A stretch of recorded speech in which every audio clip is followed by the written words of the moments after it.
Dạ. Bố đâu?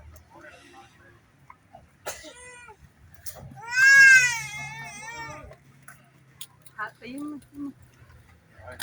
mình qua đây. Được chứ cô. Quay quay mình đại cái chính đó. Quay đó. Dư nào về té đi điệu nữa hả? Dự dạ. Cho ăn hả? Dạ sao ạ? À, dự kéo về đấy một ngày điệu mà. Dạ đúng rồi. Cho đấy là nước nữa. Dạ. Cà phê. Không, cái này chung một quán rồi. Biết đó mà thấy cái cà phê được. Buổi tối chụp cũng đẹp. Buổi tối chụp đẹp á.